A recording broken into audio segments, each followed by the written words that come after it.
Welcome everyone. My name is Andrew Kuhn. I have the honor of serving as the current EO Detroit chapter president, and just want to welcome everybody on this morning. But I want to go ahead and start by just having everybody take a second to look around at this beautiful venue and this beautiful estate we're at.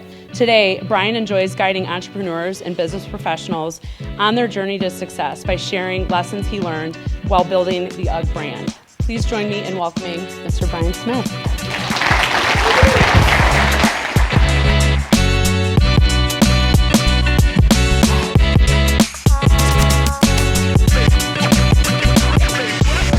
I was explaining this advertising and he just goes, "Shut up, Brian," and he calls out the back of the store to all these little 12, 13-year-old grommets who store their boards in the back of the shop, you know.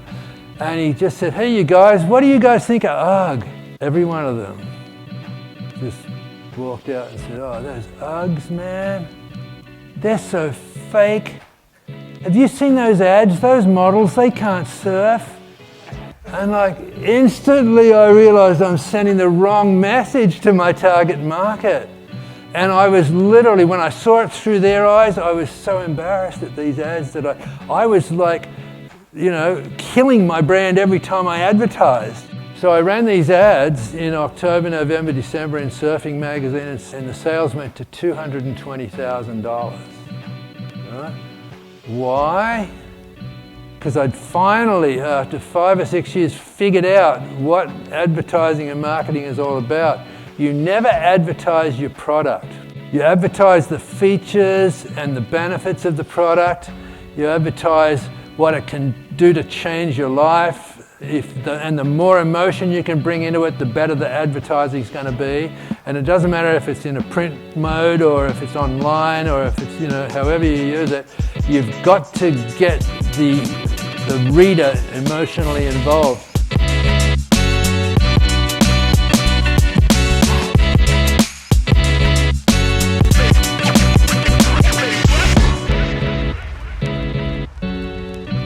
Hey, g'day, I'm Brian Smith. I'm the founder of UGG, the sheepskin boot brand. I've just spoken with the EO group here in Detroit, and I love the audiences in EO. They get it. I talk about all of the disasters and everything, all of the hard times and the spiritual sort of break points that make you sort of push through to a new horizon, which everybody gets in EO because they've either experienced it, they're in the middle of it, or they're going to experience it. And it's so fulfilling to have all these takeaways that people come up to me afterwards, and I can have, you know, 10 different people come up and they'll have found 10 different takeaways, which to me is what speaking is all about for me. So it's just, you know, EO, I love you. Have me back as many times as you want. So we just wrapped up seeing Brian Smith, the founder of the UGGs boot company, which is now a multi-billion-dollar a year company, give us the story of his entrepreneurial journey. And what I got out of it was the incredible story of his journey from very beginning of having $1,000 in sales and 20 years of hard work, and now selling a company and ending up through this roller coaster of a life with all kinds of ups and downs. He lost the company, he got it back. He's dealt with partner deaths, just all the things that we all deal with on the entrepreneurial journey. I found today's event to be extremely insightful, encouraging, that even when we hit bumps in the road and running our business, to keep going, to look for the good things that happen and the people that we end up meeting and the ways that we can tie our businesses all in together to grow it for the future. But there was one thing that really hit me that was unique about the story that I really related with.